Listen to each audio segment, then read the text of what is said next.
and there's intimacy on the radio, and there's naturalness on the radio that can never be replicated on TV. The marvelous resurgence of radio as a political force in this country. News-related radio programming is evolving. There's a huge hole in our dialogue that can be filled by the synthesis of traditional radio and the freedom that comes from a live podcast. You're about to experience Cowboy State Politics live. Here we go.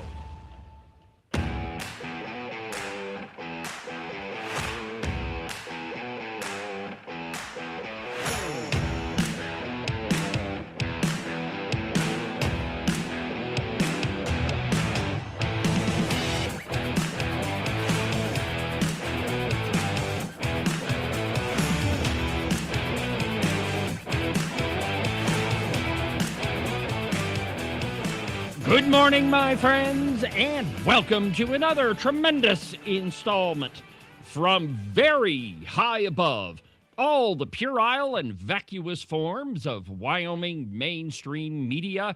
This is Cowboy State Politics.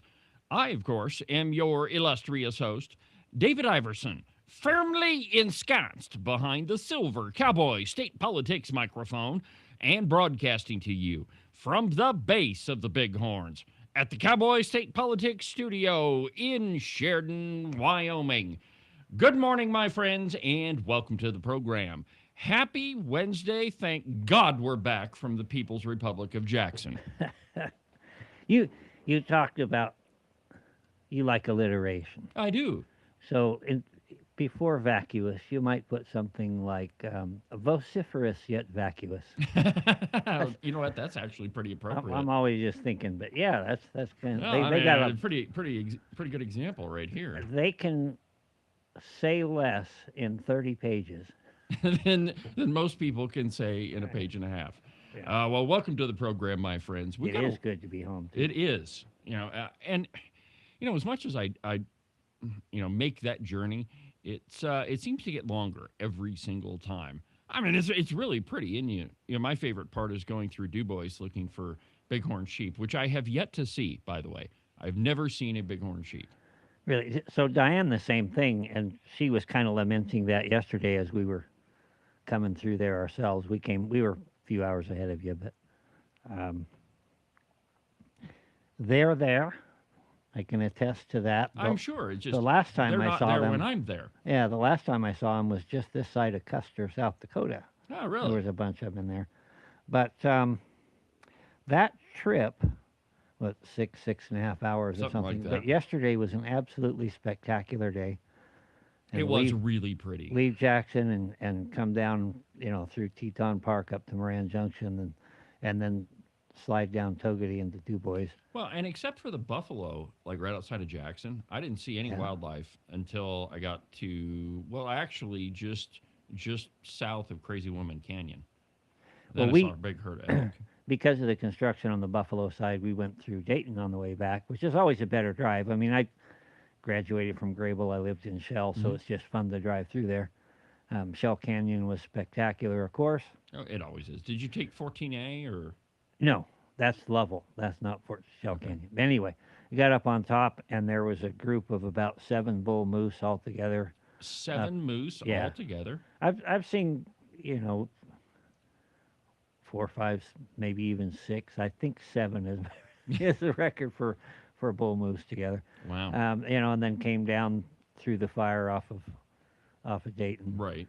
And drove through Dayton, and all I saw were pleasing signs.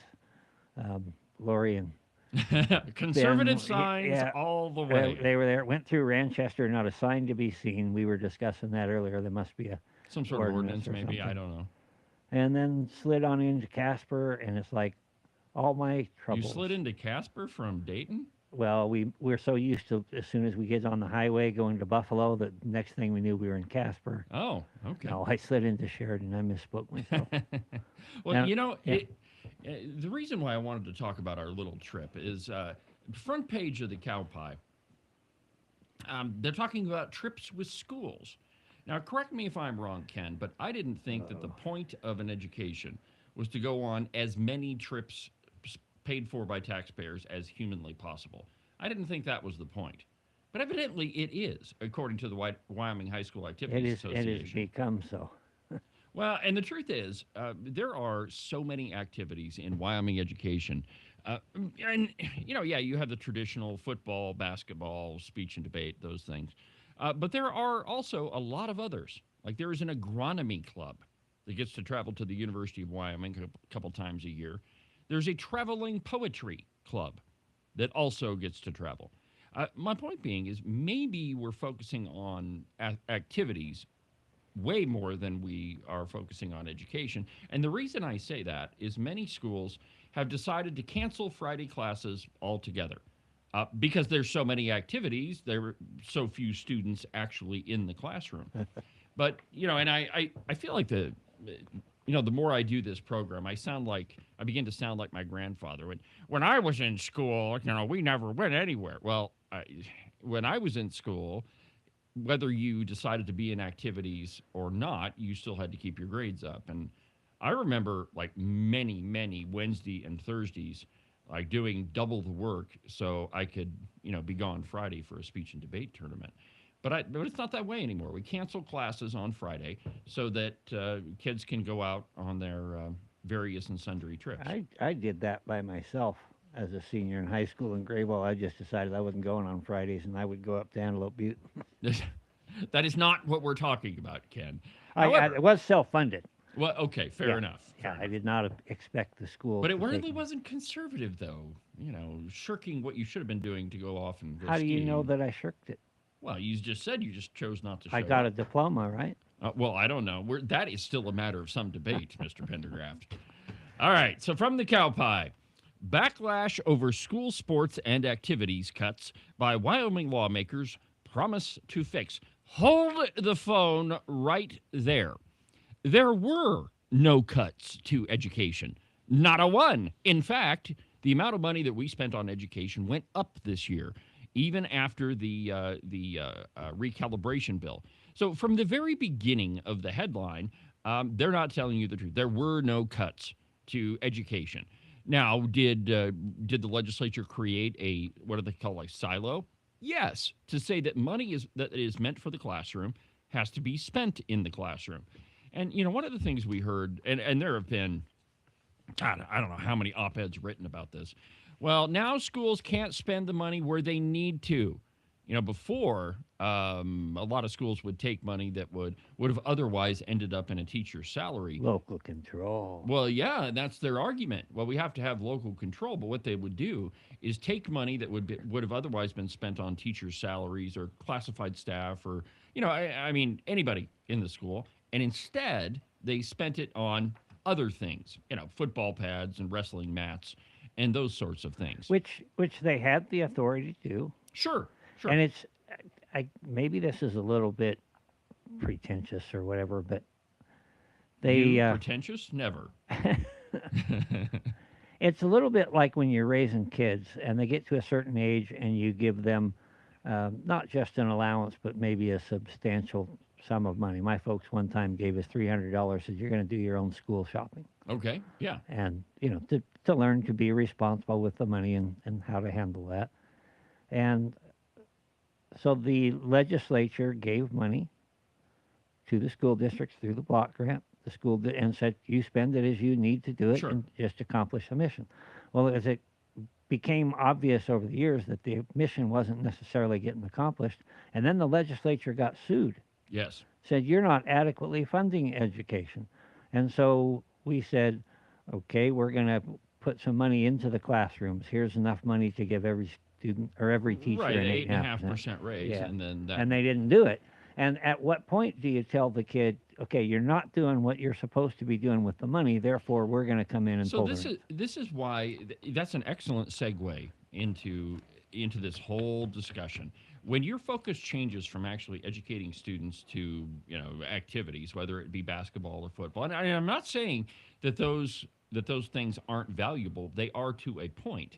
But when you change your focus from education to activities, well, then you can take money that would have otherwise been spent on teachers spend it on activities, the aforementioned football pads or wrestling mats or whatever, and then claim, hey, we're not being adequately funded because we've spent what we had to. Remember, 2 plus 2 is 4, not 5 if you want it to be 5. And this is not to be discriminatory. This is to stand up for language. Words mean things. Words mean things. And so if you take a chunk of money and you spend it where you think you had to, well, then you might be able to make an argument to say, well, we don't have enough money for teacher salaries, which is exactly what schools have been doing for, as long as I've been paying attention to politics, I have heard the line that we don't pay our teachers enough. Well, when that decision is entirely left up to school districts, you can't blame the legislature for it. And yet, that's what that lawsuit did. You're not adequately funding education. Well, if you wouldn't spend all our darn money on going on these trips, well, then maybe you would have money to give a teacher a raise. And as we've said many times, our schools are adequately funded as Absolutely, a whole. they We are. give more than almost any state in the union to educate our kids, but it wasn't happening. So, and for the last 15 to 20 years or so, there hadn't been any kind of recalibration, which is supposed to be done every 5 years. Right. Well, and here's the other part in that, Ken, that a lot of what we spend on activities is reimbursed. So, for example, transportation. Now, I don't know about the hotel rooms that you stay in when you're overnight trips, but certainly the transportation, the school buses, the fuel, those things are reimbursed by the legislature.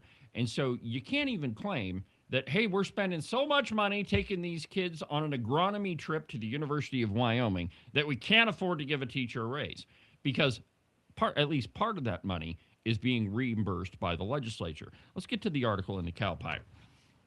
And I quote, Wyoming's new education funding model. Okay, so it's not an entirely new education funding model. What is different, however, is the silo for money that was meant for the classroom. And the model itself is still a block grant, except that the money that is intended to go to, whatever it is in the classroom has to stay in the classroom. But school districts are still given a big giant pile of money. So it is not a new funding model. It is the old model with a slight change to it. And the bottom line is it's more money. Yes, and there you go. And they got more money to go along with it. But if we could get through the first sentence of this piece, Wyoming's new education funding model is leaving many schools short of money for schools and activities. Again, Wyoming schools are not short of money for activities. They're not short of money at all. They got an increase in funding.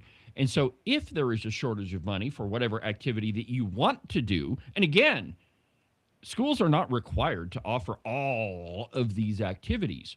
There are some schools in Wyoming that don't have a ski team. There are some schools in Wyoming that do not have a speech and debate team. There are some schools in Wyoming that don't have an agronomy club. You're not legally required to offer all of these activities. You are, however, required to offer commensurate activities between boys and girls. You do have to do that. And so if you have a male sport, football, you have to have a female sport, volleyball, for example. You do have to do that, but you're not required to offer all activities. We cannot be all things to all people. Sentence number 2. Lawmakers say that's a bug, not a feature of the package, and are urging schools against hacking and whacking programs while they intend to fix it. The fact that Wyoming's new education funding model, again, it's not a new funding model, leaves many schools short of money for sports and activities is a bug, not a feature. While some school districts are scrambling to rescue their activities, legislators are urging them not to do anything drastic and to give the legislature time to fix it. Quote, so what I'm asking the school districts is don't cut programs immediately, said House Recalibration Committee Chair Scott Heiner of Green River. Use some of the reserves because they have to spend down their reserves over the next 3 years anyway, and give us a chance to fix it in the next session. Now, that is another issue entirely. And right now, I'm working on verifying the amount of reserves that each school district has. And so I don't have an exact list for you right now, but I'm going to verify that hopefully today, and we can talk about it tomorrow on the program. But suffice it to say that Wyoming school districts have a crap load of money stashed away in the bank. Now, the question is, why does a school need, millions and millions of dollars in a reserve fund? Okay, part of that, if you have a building failure, for example, maybe you got to fix a foundation or something. Okay, maybe we can make an argument for that. But at some point, this is just like the reserves at the state level. At what point is enough enough? At what point do you have to stop stashing money in a bank account or several bank accounts and then start spending it where you said you were going to, where you said you need to? The point here is that we have a staggering contradiction in the way that schools view funding, and that is that the taxpayers of Wyoming have to fund everything that the school wants to do. And therein lies another point. There's a big difference between wants and needs. What is the purpose of a school? It is to educate children, presumably. I mean, I would argue that we don't even do that, but the whole point of having that big building on the hill is to educate students. And when our focus changes from educating them in English and history and mathematics and science, and our focus becomes educating them in the latest innovative football play, we have a radical misalignment of our priorities. And that, right there, is the problem, that our priorities are not where they need to be. I just wanted to throw this out. That big building on the hill, Yes. they don't pay for that either. That's paid for through different What? funds. Yeah, They don't have to pay for buildings either? we do, but that doesn't come out of the money we're discussing. So Sometimes wait a minute. people So look at that and say, well, the school has maintained that building and those. No, that's separate see, funding. this is why you and I work together so well. See, I was building up to that, no pun intended, to say that, no, wait a minute, they don't have to pay for the building either. That's paid for by the state. And so when you all boil it down, really, you've got to pay for the teachers, you got to pay for the staff, you got to pay for the books. Well, they don't use books anymore; they use computers. But that's another topic entirely. But really, when you boil it all down, it is a radical mismanagement of funds at the local school level. And Sheridan School District number 2 is a really good example. Their school budget eclipses the entire budget of the city of Sheridan. That is absolutely amazing to me. School districts don't have to pay for the fire department. They don't have to pay for the police department. They don't have to pay for the water and sewer lines. They don't have to pay for the water treatment plant. They don't have to pay for all of these things that a city does, and yet their budget is significantly higher than that of the entire city of Sheridan. So don't tell me that we don't fund education, and don't tell me that schools don't have enough money for athletics. Secondly, you don't have to offer athletics. You don't have to offer every program. And while I will agree that some activities, that there's value in some activities, there is not more value in them than there is in educating your students. And when our test scores are barely above mediocre, you can't argue that you're doing any of it correctly. Unless, of course, you have a winning football team. So maybe you're doing a good job there, but you're absolutely screwing your students. Because when they get out of your school, most of them have to take remedial classes. Can you believe that? I mean, you graduate. Yeah, graduate needs to be in quotation marks, but you graduate from high school, you go on to college, and you have to take remedial classes. I mean, there is no justification whatsoever that schools are lacking money. I mean, they do not have an argument, except, of course, that Claire McFarland in the Cowboy absolutely misframes it for them. Now, there is a piece on the Open Range Record, and let me just get the title of it for you. But the Wyoming High School Activities Association released a statement, and the title of the article is Wyoming High School Activities Association Funding Warning Sparks Larger Debate Over Taxpayer Accountability. It's a great article by Tina Johnson, one of our great journalists. But just the opening paragraphs of it. Quote, the May 8th press release issued by the Wyoming High School Activities Association immediately captured attention across Wyoming communities. The organization warned that changes tied to the state's 2026 school funding recalibration could force, quote, extreme restructuring of student activities. Skip a paragraph. Well, actually, let's read that second one. The organization release outlined possible reductions that included, listen to this, eliminating regional tournaments, limiting state qualifiers, reducing regular season contests, increasing participation fees, and cutting overnight travel. It could potentially include eliminating programs such as soccer, swimming, spring golf, tennis, skiing, and indoor track. And later on in the piece, they mentioned getting rid of speech and debate also. My point is that what exactly are they going to keep? Now, if all of these programs are on the chopping block, then what exactly are we paying for? I mean, if indeed you have to cancel all of these things because the money that was meant for the classroom has to stay in the classroom, that is evidence right there of the misalignment in your resources.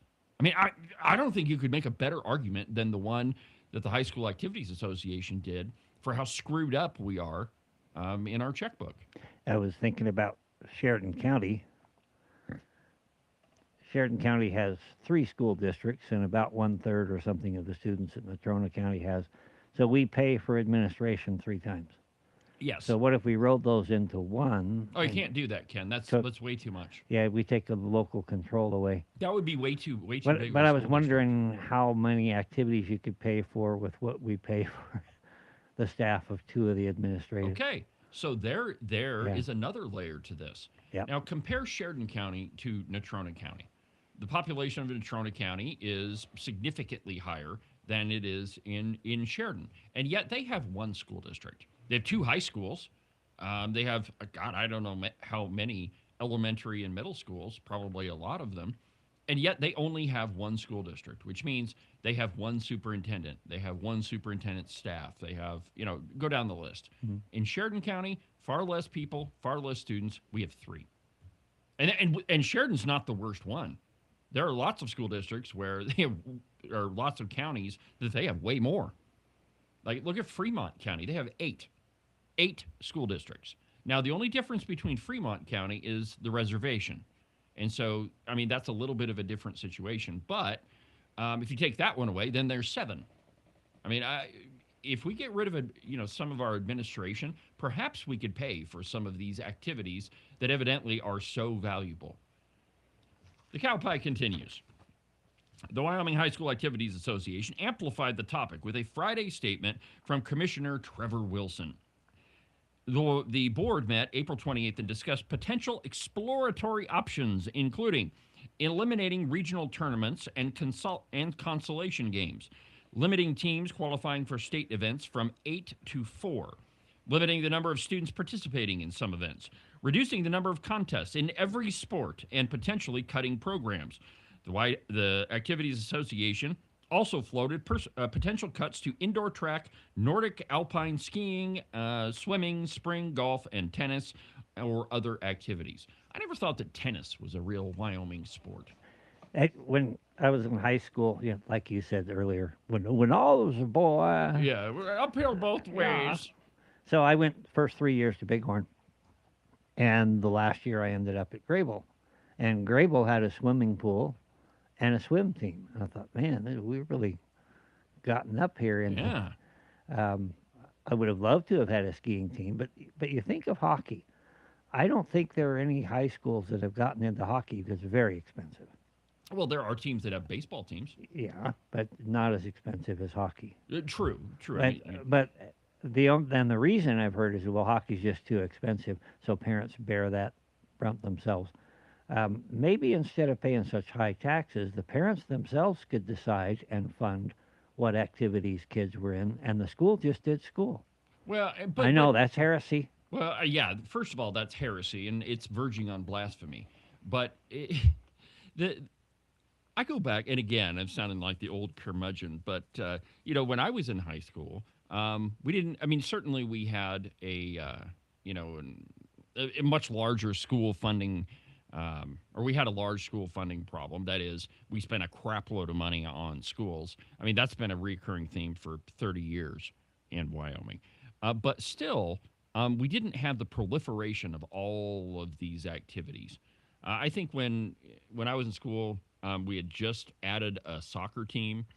And, I mean, at what point do you say enough is enough? We cannot be all things to all people. And if you want to participate in an activity, well, here are the activities we have available. Choose one or don't choose one. If you don't choose one, go study your books. I mean, the point of a school is to educate kids.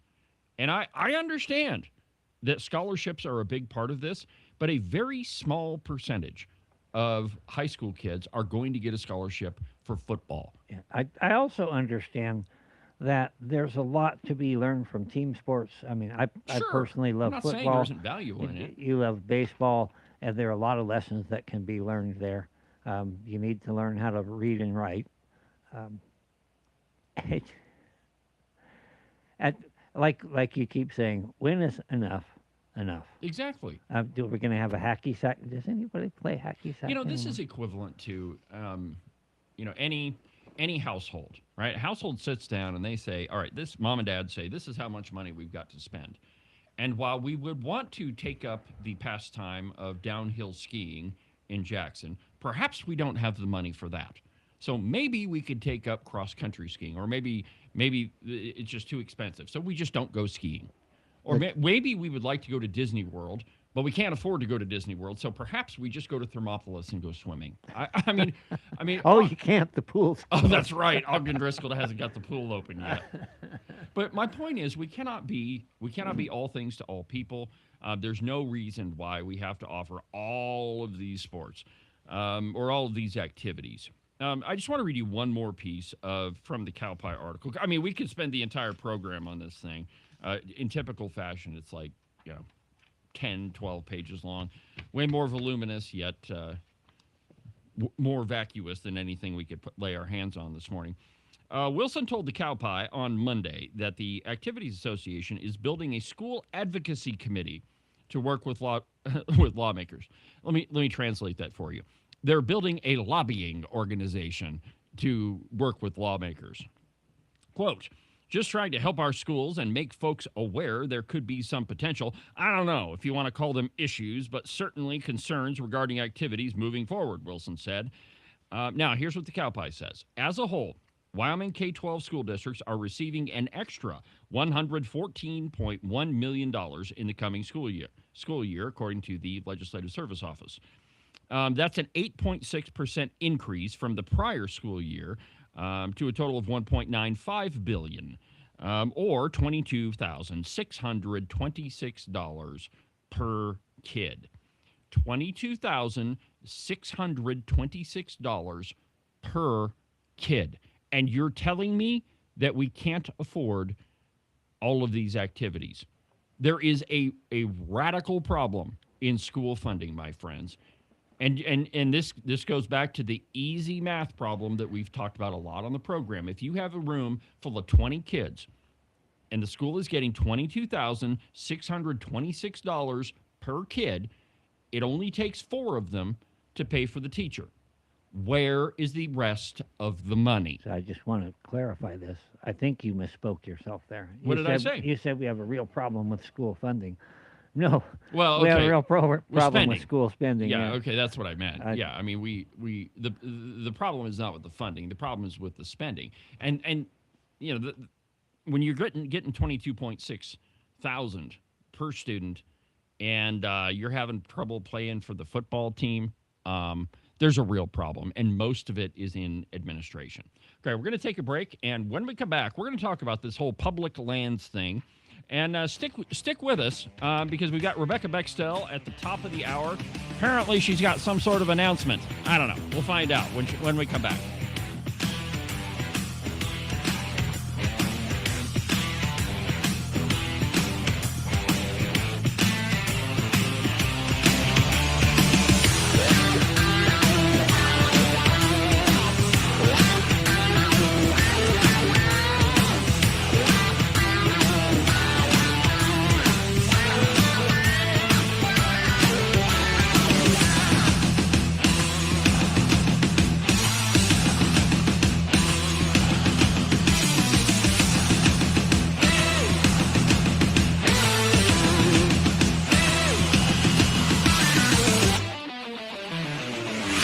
Are you tired of all the meaningless political drivel floating around right now? Endless commentary that really doesn't have anything backing it up? Do you long for the days of true investigative journalism coming from an authoritative source who really doesn't care how popular and apparently good-looking a politician is?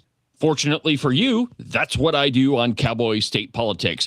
New episodes are published every Monday, Wednesday, and Saturday, and you can get them anywhere that you get your podcasts. iHeartRadio, iTunes, TuneIn, really any of them will work.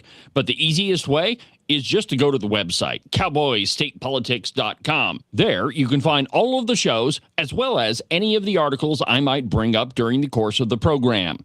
Cowboy State Politics Live, the program you're listening to right now, is broadcast every Tuesday through Friday, beginning at 8 a.m. Pay attention to all of that other block-headed nonsense if you want. Just make sure that you don't miss an episode of Cowboy State Politics. And now, back to our program.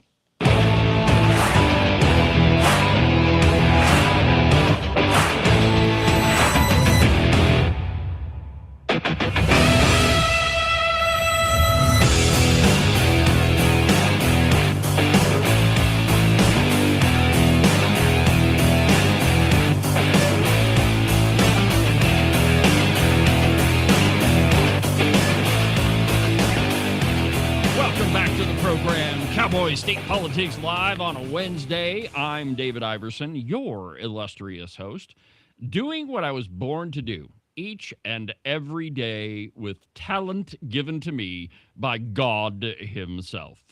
Welcome back to the program. Thank you for watching. Thank you for everything you do for the show.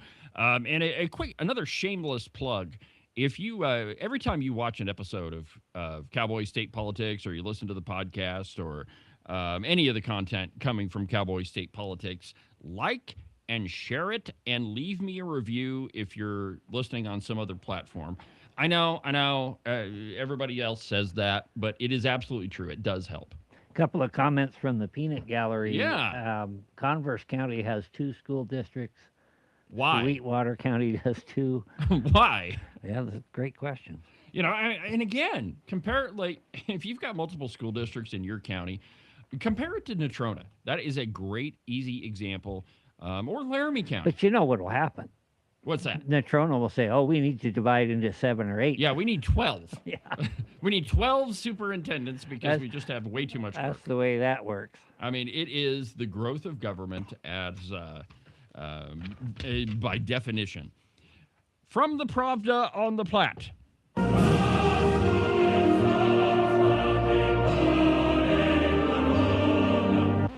In an article entitled Conservation Groups Call Foul, Gordon celebrates after the BLM repeals the public lands rule. And I quote, so-called conservationists, it actually just says conservationists, but so-called conservationists this week decried the Trump administration's decision to repeal the BLM's public land rule, a 2024 Biden administration decree that put conservation on equal footing with other uses of public lands. Governor Mark Gordon, meanwhile, applauded the news. A Federal Register notice of publication, let's hear. Wyoming elected officials, along with mining, energy, and grazing industries, challenged the rule in court and elsewhere, calling it an example of the BLM overstepping its authority. Quote, this action restores balance to federal land management under the principles of multiple use and sustained yield by prioritizing access, empowering local decision-making, and aligning the BLM's implementing regulations with statutory requirements and national energy policy. So this is a lot more complicated than you are being led to believe. There's a group in Wyoming called Protect Wyoming, which is really just a political action committee that's sole purpose is to defeat conservatives. By the way, that we've got an article coming on the Open Range Record, a follow-up to the original piece that we did. I sent someone into one of their meetings, and it's pretty shocking of what you'll hear. And so when we publish that article, maybe tomorrow, maybe the next day, not exactly sure. But you'll be able to listen to them pretty much just say, yeah, we're raising money to go after conservatives. But anyway, the whole point is that, well, you know, the government, they are restricting access to public lands. And this 2024 Biden rule allowed conservation groups to lease public land. Okay, now that may not sound like a bad thing. You know, maybe you're thinking that it is well, we're going to lease this section over here that has water flowing through it so that we can, go fishing or whatever. That is not what it was about. So the Biden administration issued this rule to allow so-called conservation groups to pretty much gobble up big stretches of federal land and to restrict it to so-called conservation uses. In other words, it couldn't be used for, oil and gas development or grazing or any of those things. And if you allow a so-called conservation group to lease it for an unspecified purpose, well, then it locks it away from other multiple use activities. And let's just talk for a minute about what the difference between conservation and preservation is. Conservation is the responsible use of the resources that you have. So, for example, let's use hunting and fishing in Wyoming as an example. In Wyoming, we do a great job of conserving the wildlife population that we have. In fact, if you talk to most wildlife biologists, they'll tell you that the Wyoming Game and Fish is the premier, agency in the country in managing wildlife. So why do we have a hunting season at all? Why not just allow the wild and furry critters to just live their best life? Why do we have hunting?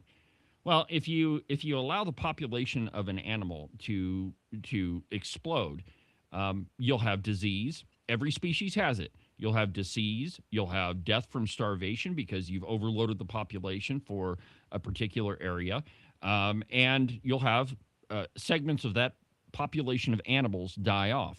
In fish, it's called whirling disease. In ungulates, you have chronic wasting disease. And rabbits, you have tularemia. I mean, every species has the same characteristics to it, that when the population gets too large, well, then they start dying off, either from starvation or disease. And so in Wyoming, we manage those populations through hunting so that those wild and furry critters can live their best life and not die a horrible death from disease. Now, that's conservation. That's very different than preservation. Preservation is what the Biden administration was intending in allowing federal lands to be leased by these so-called conservation groups who really, and they, words mean things here, and liberals, they are constantly using language to convince you of things that are not true. So these so-called conservation groups aren't interested in multiple use. Rather, they're interested in preservation. That's what the Rock Springs RMP was all about. Shutting off all access of humans to, 3 million acres, Ken? Something like that? I mean, it was a huge chunk of property. But essentially, the RMP said there will be no human impact whatsoever on any of this property. Well, in areas that couldn't be covered by that RMP, well, then they were going to allow so-called conservation groups to lease that property, thereby cutting off access to sportsmen and, agriculture and all of the oil and gas and all of those things. So it is, again, messing around with language and trying to convince you of things that are not true. The Pravda continues. The 2024 rule introduced, quote, and this is what is coming from, let's see here. Where is it?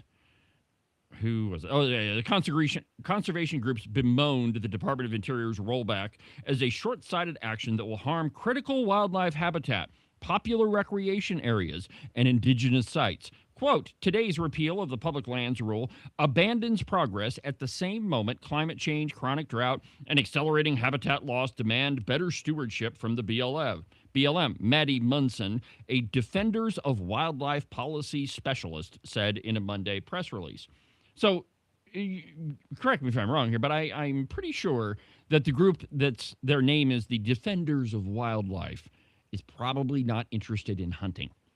They're probably not interested in managing populations. They're probably not even interested in biology. Let me give you another example of a misguided use of public lands. The public lands that groups like Protect Wyoming are interested in preserving. The roadless rule. So during the Clinton administration, they passed this rule called the roadless rule, and essentially what it did is it locked up huge swaths of the national forest from any roads, and it created wilderness areas. So a wilderness area, if you're unfamiliar, means you can't have any motorized vehicles in it. No motorcycles, no. In some cases, bicycles might even qualify. No chainsaws. No chainsaws, no cars, no trucks, no anything. So to get up there, you either have to hike or you have to take a horse. Or, I mean, I suppose you could take a donkey, ride a Democrat up there. But the roadless rule, with one of the unforeseen consequences of it, is it didn't allow logging. And when you don't log anywhere in a tree stand, it creates a giant tinderbox. And so when there's a lightning strike during a dry year, it ends up creating a forest fire. And so the forest fires, a lot of the forest fires that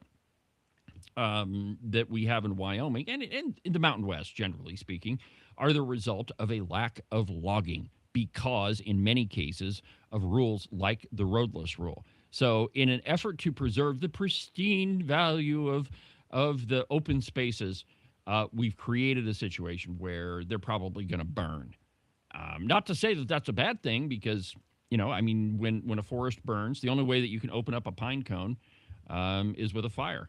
And so if you look at areas like the Lost Fire above Buffalo around, what was it, 1986, 1987, you go in those areas now, and it's all new growth.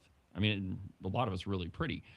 But my point here is that it's an absolutely misguided strategy in managing public lands, and it's the very same strategy that groups like Protect Wyoming are advocating for. Did you notice coming through the Elk Fire area coming down into Dayton, there were a number of trees where the bark was all stripped off. The porcupines are going nuts in there. Absolutely. So there's all these, a fire is a bad thing in some ways, but in other ways, not so much. You can see a fire in Shell Canyon that took place about, must have been 40 years ago, and see what's going on. All of that is part of the natural cycle. So a preservationist would say to you, we're trying to allow the natural cycle to go on. Well, right. And the result of that is giant forest fires. The issue that I'm trying to get at is a godly one. God said, subdue the earth. Yes. He gave us the earth to go out and take care of and to manage it. And that's what we should be doing, I think. Now, I mean, I think a valid debate is how much land we lease for grazing versus the amount of money that is paid for those leases. I think that's an absolutely valid debate. Now, the other side of that is a lot of the BLM land that is leased. And if you go east of Sheridan, east of Buffalo, towards Gillette, there's a lot of property out there that it's kind of a barren wasteland. And really the only thing it's good for is, oil and gas and grazing livestock on it. And so what else are you going to do with it? I mean, you're not going to, you can't sell it. Nobody wants to, well, I shouldn't say that. Eric Barlow wants to live out there, but I mean, there's really nothing out there. And so when you bring up the question of multiple use, okay, federal lands are, I mean, they're owned, I mean, they're public, right? They're owned by us. But we ought to be able to use them in a conservative way. And there's a very big difference between conservation and preservation. Now, the other thing that we should keep in mind here is that groups like Protect Wyoming, and again, I need to publish that article pretty soon, just because the more I talk about it, I'm like, you guys need to hear what these people are saying behind closed doors. But, their point is to use it for recreation purposes. The guy running Protect Wyoming, he says that he makes his living is entirely dependent upon public land, which brings up an interesting question. His entire livelihood is dependent upon the public. Interesting. But he's definitely not in favor of oil and gas development. Why would you not want that? Why would you not want to develop property that is well suited for oil and gas development that has huge deposits, why wouldn't we want to exploit those minerals? We would. And, arguing that we should keep it pristine for somebody that wants to go hunting, well, I mean, it has to be multiple use, I guess is what I'm saying. But it all has to be conserved, and that is managed responsibly. And I think that we have a big problem with language here. I think we have a number of groups that are just flat not being honest with Wyoming citizens, and namely, and the media is not really being honest about it either. I mean, it is, like, I call it the Pravda on the Platte for a reason. Let's see here. Further down in the article, a coalition of energy, mining, ranching, and farming groups, including Wyoming Farm Bureau Association and the American Petroleum Institute and the Western Energy Alliance, also challenged the 2024 Biden rule in court. Rule supporters, meanwhile, attempted to intervene in Wyoming and Utah's legal skirmish to defend the rule. In September of 2025, the BLM, now under the purview of the Trump administration, proposed to rescind the rule. And I quote, "The BLM has determined, based on a review of the Conservation and Landscape Health Rule, that the 2024 rule is unnecessary and violates existing statutory requirements." So, in other words, it was a rule that was passed by the Biden administration that really didn't have a lot of vetting with it. There wasn't a big study as to what this is going to do for those huge chunks of property in the Mountain West. And I think it's interesting that Governor Gordon was absolutely in favor of this. I mean, Governor Gordon has a long history with the Sierra Club of being part of these groups. And so, I mean, I guess what I'm saying is there's a real contradiction between what you're hearing from these groups and what the truth actually is. I just wanted to thank you for avoiding the use of huge tracts of land. Well, I thought about it. But it wasn't the right time to talk about the huge tracts of land. All right, so let's move on. We've got about 13 minutes before our pal Rebecca is going to join us. But I saw another piece in the Pravda, and this is the classic lie that you hear all the time. Inflation accelerates amid the war with Iran. Consumer prices rise at the fastest rate in 3 years. Okay, the increase in prices is not inflation. It could be a result of inflation, but rising prices in your stores, that's not inflation in and of itself. Inflation is the printing of money. That's what it is. When you print more money, when you increase the amount of dollars in the system, generally speaking, prices rise. But that's not the only reason that prices increase. Look at the cost of a barrel of oil. The reason why the price is up is you have a whole bunch of oil tankers that are out in the Persian Gulf that are out, you can't go through the Strait of Hormuz. And so there's a restriction on the amount of oil that's available in the market, which means that the oil that is on the market is more valuable than it was a month or two before. That is what's causing the increase in prices. It's not necessarily inflation. Let me just read you a couple of paragraphs here. Quote, "The U.S. consumer inflation increased further in April, with prices rising at the fastest rate in 3 years, heightening political risks for President Donald Trump and his Republican Party ahead of November's midterm elections. The back-to-back rises in the Consumer Price Index reported by the Labor Department on Tuesday reflected large increases in the cost of energy products, cost of a barrel of oil, amid the U.S.-Israeli war with Iran. Food prices surged last month, and inflation also spilled over to the services sector with high rental costs and airfare." So pay attention to the way that they use words. You notice that they slipped that word inflation in there when they were talking about the increase in prices. There's nothing in this article that talks about the federal government printing money, though I have no doubt that they are. My point is that this whole piece is about the increase in prices. It is not about inflation. Nowhere in this thing does it talk about money printing at the federal level, which they are undoubtedly doing. Trump said he's not thinking about Americans' financial concerns about rising gas prices, and he's only worried about preventing Iran from building a nuclear weapon as he negotiates a deal with Iran.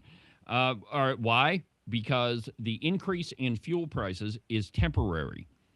The Iran having a nuclear weapon would be permanent for a lot of people. And so, and really, even CNN is reporting that, generally speaking, conservatives are supportive of the war in Iran. I mean, it splits down party lines.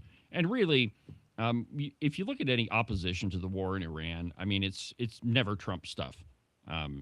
Trump is doing it, therefore we have to be against it. I mean, I'm still waiting for the day where Big Daddy Trump says that he's in favor of oxygen, and just watch what the Democrats do. Let's see here. Here's another odd one. This is from the Daily Caller. Poll. 42% of Democrats say the Trump-Butler assassination attempt was staged. Now, Ken, you and I we'd like to go shooting. We used to own several firearms before they were lost in a tragic fire. How difficult do you think it would be to hit the ear of a moving target at 140 yards?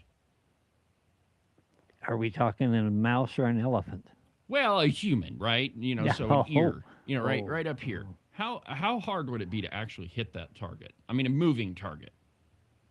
Depends on what you're shooting. Yeah. Well, no, I get your point. How far is that ear from what he was aiming at is my point. Well, yeah, and there's this poll that says, the Democrats believe, or 42% of them anyway, think the thing was staged. Well, okay, Yeah, so if it were staged, he's trying to pierce the ear and frighten, but not, or maybe they put a squib behind his ear. Yeah, I don't know. And he just fired a blank from on top. All I know, that would be an easier way to accomplish it. All I know is I have to subscribe to the theory that the kill zone on an elk is about this big. And so if my rifle is sighted in to where I can hit a quarter, that's pretty good. But even so, that's not on a moving target.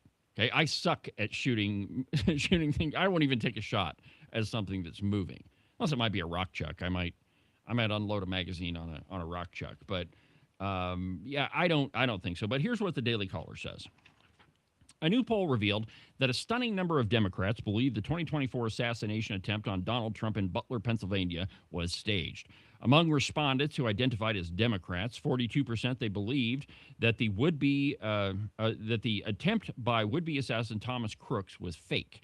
According to the YouGov poll, 34% believed the recent attempt by suspect Cole Allen at the White House Correspondents Association was also staged. 26% said the same of the Ryan Ruth attempt at the Trump International Golf Course in West Palm Beach.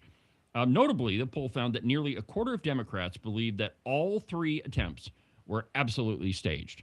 Can you imagine the logistics in trying to set that up? And then it's trying to, same argument we used when we were talking about the moon landings. How do you keep that a secret? Yeah. If more than 3 people know. Right. I How mean, do you keep it a secret? 3 can keep a secret if 2 of them are dead. But I don't see how that's at all possible. It doesn't even make sense to me that it would be possible. And yet there are many, many, many, many, many Democrats that actually think that. All right. Well, we're a little bit before our break, but let's go ahead and take our second break. And when we come back, my pal, Rebecca Bextel, will join us. She's got an announcement. Don't know what it is. I'm sure it'll be exciting.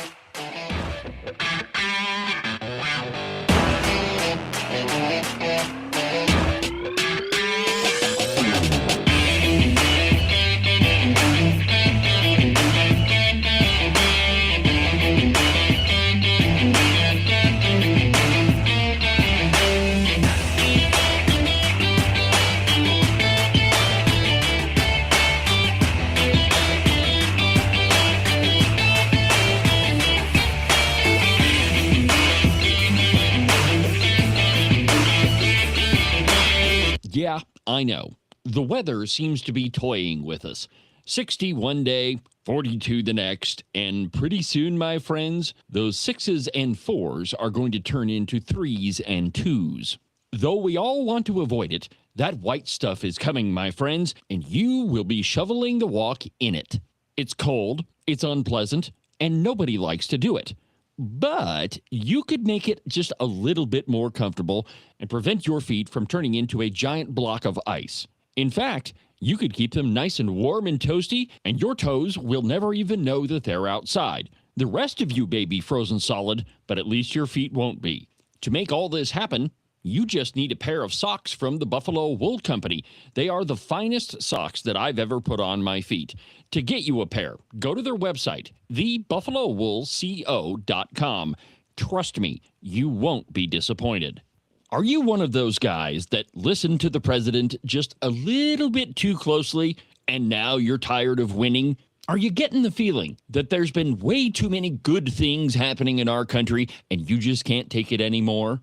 Well, if you are, and you think you should follow Rosie O'Donnell's example and get the heck out of Dodge, you need to call Rebecca Bextel at eXp Realty. She'll make those foreign country living ideas a reality for you. All you have to do is call 307-699-3519, and she'll make sure some freedom-loving, red-blooded American will now live in the home that you no longer want. If you want to sell your house, or if you want to buy one that's way better than the house you have right now, give Rebecca a call. Again, her phone number is 307-699-3519. I've never felt the freedom like I do. I feel stronger every day, don't you? Well, I can show you how. A new day, a new way. Watch out, I'm only gonna get stronger. A new day, a new way. Watch out, I'm only gonna get stronger. A new day, a new way. Watch out, I'm only gonna get stronger.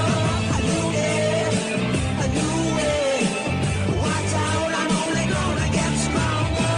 I've never felt the freedom like I do. I feel stronger every day. I'm only gonna get stronger. Cowboy State Politics is only going to get stronger. This program is only going to continue to expand. From every corner of this state, from Devil's Tower to the Tetons, I mean, this program is expanding faster than just about anybody ever thought it would. It covers huge tracts of land. Huge tracts of land. See, I didn't even have to say it. You did.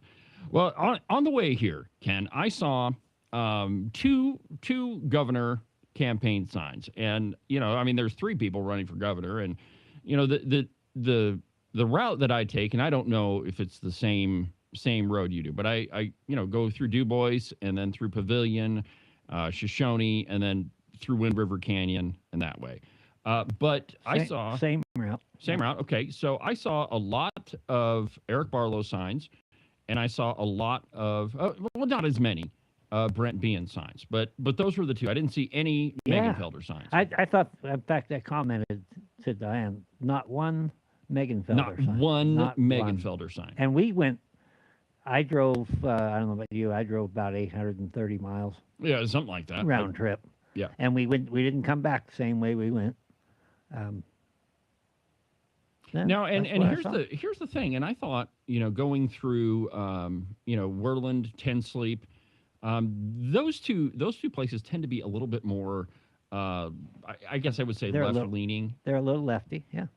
And I thought for sure, going through Ten Sleep, I would see some Megan Felder signs. The reason I say that is, I mean, that's Ed Cooper's district, and I mean, he's a lefty, and during the last election, man, that place was peppered with Ed Cooper signs, and it just sounded reasonable to me that I would see some, Megan Felder signs, but I didn't see any. And so, in my view, I think that the popularity of Megan Degenfelder is going way down. I mean, I really think that it is. There's been some negative coverage, and the response at the convention. Of course, you were there. I wasn't. Yeah, I saw two of my old places where I used to live, and there were Barlow signs at each of them. Yeah. Kind of a gut punch. Well, and so the history of Wyoming's gubernatorial races is interesting, and for the last, I don't know, last three governors, I mean, it really ends up being that you get a couple people that are that are running, and then a third one enters the race. And in the case of, Harriet Hageman and her race with Foster Freeze and Sam Galliotis and Mark Gordon, there were a lot of people in there. And what ends up happening is the vote gets split, and generally speaking, we get the liberal guy or gal, and we're just kind of stuck with them. But that's what happened with Matt Mead. He got, man, I think his first primary he got something like 27% of the vote, and then 8 years of him, and then Mark Gordon, he got about 33-ish percent of the vote. And we've had him for 8 years. And I really don't think that the majority of Wyoming citizens are as liberal as our governors would lead you to believe. I really don't think that that's the case. And here's the reason I say that. I mean, if you're going to live in Wyoming, you're going to put up with, usually, not this winter, but usually you're going to put up with about 8 months of snow. The only reason you would do that is that you want to be left alone. And I really think that that's where the majority of Wyoming citizens are. And to do that, you got to be kind of a conservative person. You got to be self-reliant. You probably vote with your checkbook most of the time. But the problem is that we have a media that is entirely owned by the left. And so most people, when somebody shows up on their doorstep and they say, hey, I love my guns, taxes are too high, abortion's bad, I'm a conservative and you should vote for me. Well, most people do. And, it tends to be just the Republican ticket. And, a lot of times, as we are seeing right now, there's a huge effort out there to convince people to register as Republicans so they can vote in the Republican primary. So it's a huge problem. And, if we're ever going to have a conservative governor, maybe we got to do something about it. So joining me on the program is my friend, my business partner, sponsor of the program, Rebecca Bextel. Rebecca, welcome to the show. Good morning, David. Thank you for having me. Well, of course. So how are we doing this morning? Looks like it's a beautiful day in Jackson. It is a beautiful day in Jackson. Absolutely nice and warm. So what are we looking at behind you? Oh, my office is on Snow King Mountain. So that's just the lifts. And in the winter, people snow tube right outside this door here. And you can see people skiing down. But right now, people are out there hiking. Ah, okay. Well, it's beautiful. Of course, Ken and I just got back from there yesterday. But it's been beautiful weather. So I understand it that you've got a little announcement to make. So Yes. why don't you talk to me about it? Tell me what you're up to, and what is this big announcement that you've been keeping us all in the dark about? Well, I don't know how well of a secret it's been. Wyoming could be arguably worse than Alabama as far as keeping a secret. But basically, I resigned yesterday as a Teton County GOP state committee woman, and I registered as a constitutional party candidate, and I'm seeking the nomination for governor from the Constitution. Whoa. And the reason I'm doing this, and I've been very vocal about my support for Megan. I think she'll make a great governor. I think Brent would make an excellent governor, and Susan an excellent governor's wife. Please hear me say, I hope they win. I hope that I am not the governor. I hope I'm not our future governor. But what's happening is every election, we just keep getting, I don't know if I want to say outsmarted, but just like you were saying, I didn't hear everything that you and Kim were talking about. But we constantly have a governor that doesn't reflect the values of the average Wyoming citizen. And by the time the primary happens on August 18th, it's too late for anybody else to run or to jump in the race. And so what I'm doing is trying to be a little more proactive. On August 18th, I hope we find out that Megan's the nominee or Brent's the nominee. But if not, I'm ready to be in the 2-month fight of my life to take out one of the most corrupt candidates we've ever seen within the Republican Party, and that's Eric Barlow. So the only opponent I have is Eric Barlow. So that's big news. That so you're okay. So tell me how this is going to work. Okay. So you, as an independent candidate, you don't have to actually file until the day before the primary. So are you going to campaign during the summer, or Yeah. what are you going to do? I'm going to be living my great life here in Teton County and just hammering Eric Barlow. Basically, you cannot change your party affiliation after May 13th. So Which is today, right? and if you were running for the primary in the Republican Party, you would have until May 28th to declare that. But because the Constitution Party is a minor party, they have a state convention. This year it's on June 18th and 19th, and they actually nominate their candidates. And those candidates go straight on the general ballot in November. So I can't even take away votes from Megan. You can't choose me over Brent or Megan in the primary. Basically, if Eric Barlow is the nominee, and if he is, David, we need to start realizing that the Republican system is failing us. If someone like Eric Barlow, who votes with the Democrats most of the time, if that's who is the Republican nominee, then we have a problem. And so I think that it's time to start voting on candidates based on their merit, their values, what they stand for, not the letter by their name. And if you go to RebeccaForWyoming.com, I spell it out about people like Eli Bebout, okay? He actually got elected as a Democrat in the House. Then he switched to the Republican Party just so he could be Speaker of the House. In other words, it doesn't seem to have come from a place of conviction. He didn't have an eye-opening experience where he realized, abortion's wrong, or he wants to protect the country with a border, or he has Second Amendment right convictions. Just he made a strategic decision to become a Republican to try to be the Speaker of the House. Then he decided to run for governor with that same R by his name. And amazingly, twice as many bodies voted for Eli Bebout in the primary for the Republican Party as they did for Freudenthal, who ended up winning the Democratic nomination. And then Freudenthal won in the general. So the primary in Wyoming is a bunch of shenanigans. We constantly have two conservatives splitting the ticket, then we hand it to someone like Governor Gordon, and then we have to squeak it out for 8 years. Or we hand it to someone like Governor Meade with 27.4%. Not even a third of the state wanted him to be the governor. But then we're sitting there for 8 years while he doesn't reflect the values of Wyoming. So my campaign is Rebecca Bexdale for governor. Literally, my tagline is an insurance policy against Eric Barlow. That's all this says. Okay, so I'm flabbergasted. I mean, I knew you told me you had an announcement to make, but I think it's an interesting idea. But how are you going to overcome just before we came on, before we started this interview, I was discussing how, a lot of people, they just see that R and they just vote straight down the ticket, which I think is, that's one of the big problems we have, and crossover voting contributes to that. But how are you going to overcome the practice of just voting for the Republican? Because on the ballot, it'll be, whomever, Eric Barlow, Republican, and then it'll be Constitution Party, Rebecca Bexdale. How are you going to overcome that Republican thing? We literally have a conservative registering as a constitutional party candidate because the Democrats have taken over the Republican Party.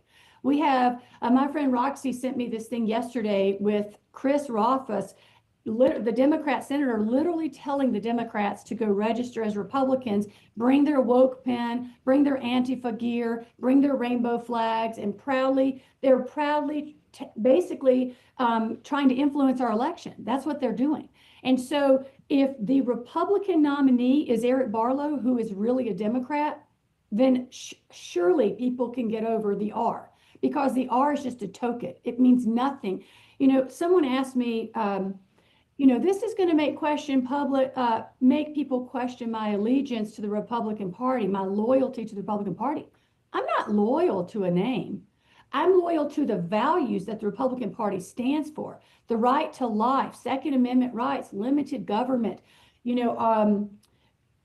the values that stand for the Republican Party. And you can have those values in the Constitutional Party. So I'll be honest, I am not loyal to the Republican Party if the person with the R by their name is Eric Barlow, or frankly, Governor Gordon. He's not a Republican. And so this is not about trying to take out Megan. I hope this helps Megan. I hope this helps Brent.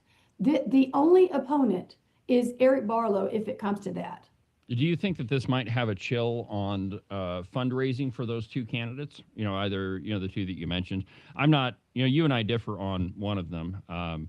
But do you think that, people might look at this and say, well, Rebecca's going to be in the general. Why donate money to either one of those two candidates? Do you see that as an issue going forward? I don't want them to not fund these candidates. Don't fund me. I don't need any money. I'm still going to try to raise money for the right candidates. I hope we can clean out the Senate. I hope we can clean out the House and keep the majority of conservatives in the House. There are so many individuals in that Senate that need to go, starting with Ogden Driscoll. Okay, I hope everyone read my piece on the open letter to Ogden Driscoll. I wrote a piece a while back called The Living Dead. It was about the living dead in the Senate. These are just like the zombie apocalypse. These people like Stephen Pappas and Bill Landon that seem to have Dan Dockstetter, okay? Dan Dockstetter's wife supported his entire campaign. There's no momentum behind these people. Somehow they just reappear every year in Cheyenne and vote against the best will of their constituents, not even in the best interest, not how their constituents want them to vote. And we just keep putting up with it. And something else I noticed is we just hope for the best. We're going to have two conservatives run against Eric Barlow. You'll have people say, well, the polling shows. I don't care what the polling shows. I've tried to talk myself out of this 100 times.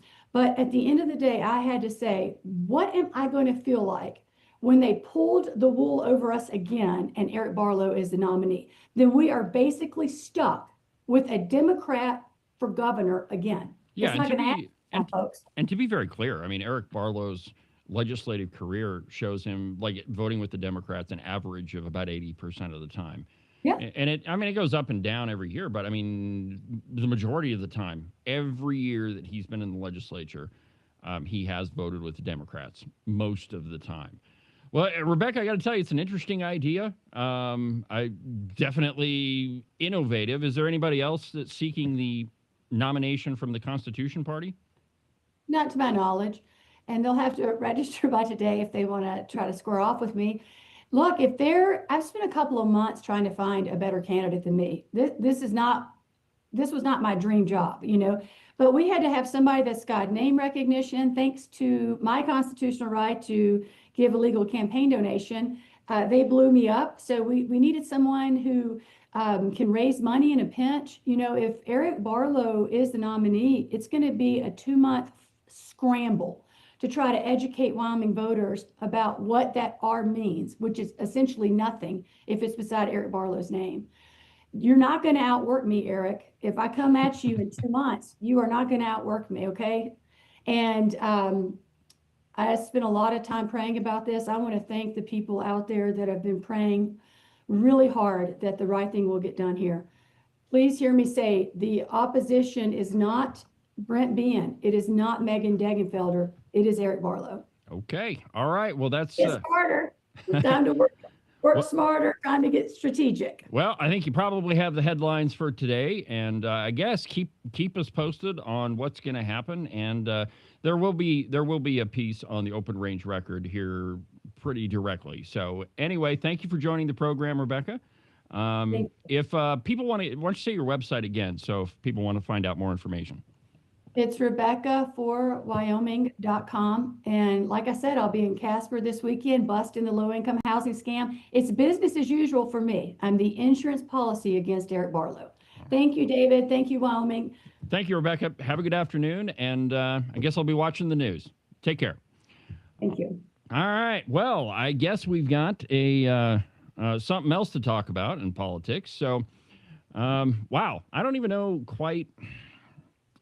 quite what to think of it, but it's certainly going to be interesting. And, if what's that old Chinese proverb? May you live in interesting times, something like that.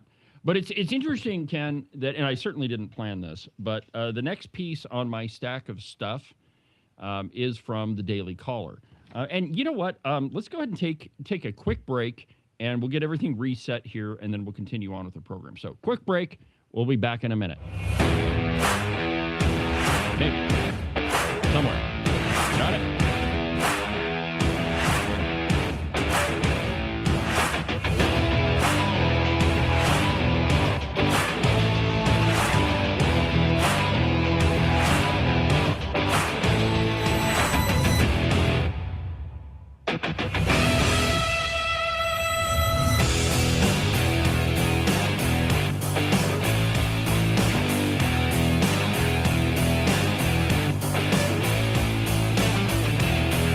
Make sure that you subscribe and follow the Cowboy State Politics podcast. You can do that from the website, cowboystatepolitics.com, or anywhere that you get your podcasts.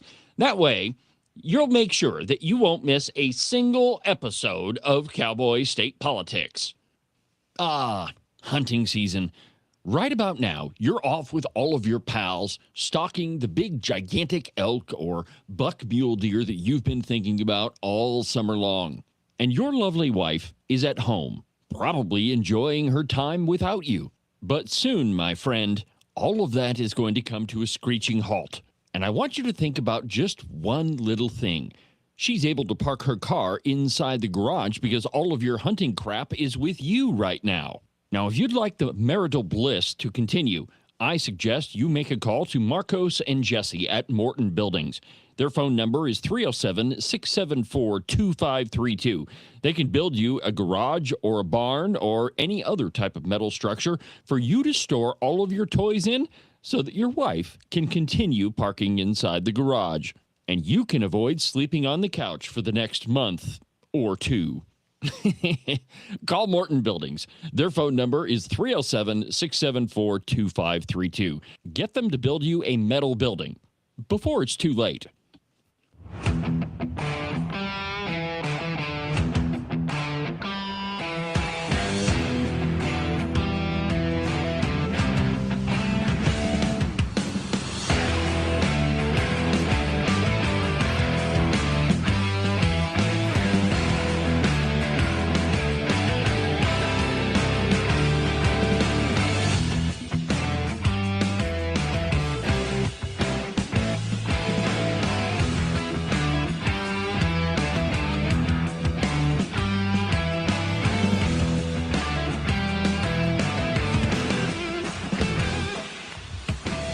Welcome back to the program, Cowboy State Politics Live, making news on a Wednesday. Welcome back to the show.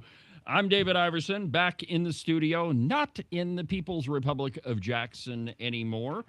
From the Daily Caller, Republicans are in bad shape, but Democrats aren't in much better. You know, I was emailing back and forth with a friend of mine last night, and I referred to the two parties in Washington, D.C. as the Republicrats.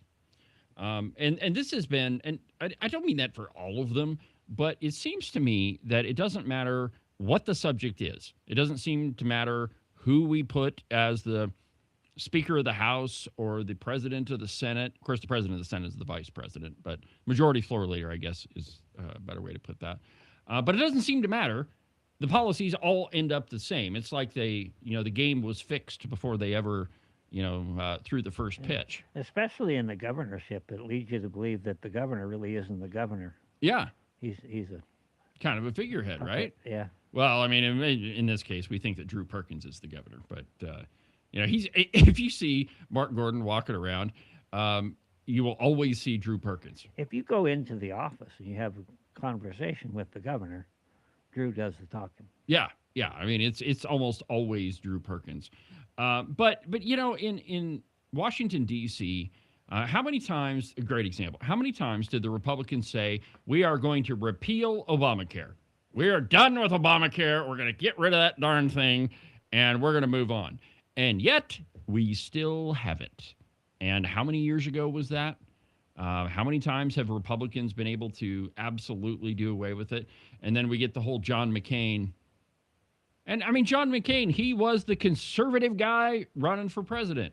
And it might lead one to believe that maybe not so conservative as it turns out. Well, according to the Daily Caller, both parties are in bad shape. And I quote, with gas prices climbing and the Iran-U.S. conflict showing no signs of resolution, the GOP faces real headwinds heading into the 2026 midterms. And just pause right there. Historically, the party in power loses the House and the Senate, or the party that controls the presidency ends up losing the midterms. And I mean, it's not a rule, but it has pretty much always turned out that way. In very rare cases has it not turned out that way. Yet while Trump and his party absorb most of the scrutiny, the disarray within the Democrat Party has gone largely unexamined. In recent weeks, a frail Joe Biden has reemerged to offer endorsements. Who the heck wants an endorsement from Sleepy Joe? I mean, really? I mean, the guy that can't even get 3 sentences out or probably even string 2 of them together. You really want the endorsement of a senile guy that doesn't know what color of shoes he's wearing? Anyway, party insiders continue to battle over the direction of the DNC, and the left remains without a recognizable leader. A full 15 months before Biden vacated the office, shortly after leaving office, Biden announced that he had been diagnosed with an aggressive form of prostate cancer and has kept a relatively low profile over the last year. With no clear leader, former President Barack Obama, who left office a decade ago, has indicated that he will step up and save the day. All hail Barack Obama. No, thank you. But think about that. A guy who's been not in office for 10 years, he's the only one that they can come up with? We just talked about a shadow governor. I'm quite confident the entire time Biden was in there. Well, it was all Obama's staff. That was the second terms of yeah, I mean, Obama. I tend to agree with you on that. The shadow president. You know, you got Joe Biden that, I mean, well, the entire time he's been in politics, he's been a buffoon. But I'm pretty sure that you're right on that one. Let's see here. With no clear leader, Barack Obama has taken the reins, according to Politico. The former president is expected to hit the campaign trail for the Democrats, especially as more critical primaries get closer. Just 1 week before Obama's announcement, the DNC was arguing over who would lead the organization. According to The Bulwark, Democrat insiders have been discussing trying to remove Chairman Ken Martin from his post, but had to put the plan on hold after they failed to find someone to take his place. Okay, so, Ken, do you know who Ken Martin is?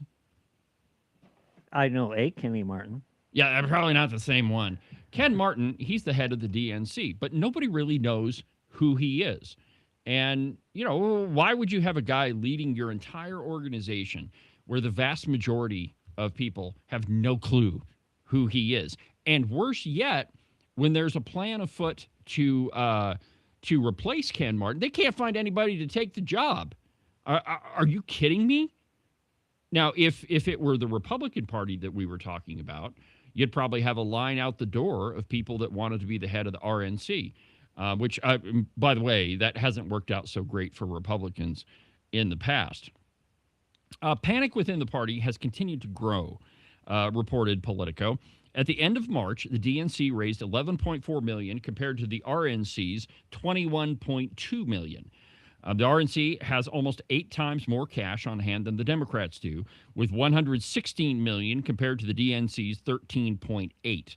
So $116 million versus 13. Well, 14 if we're rounding up.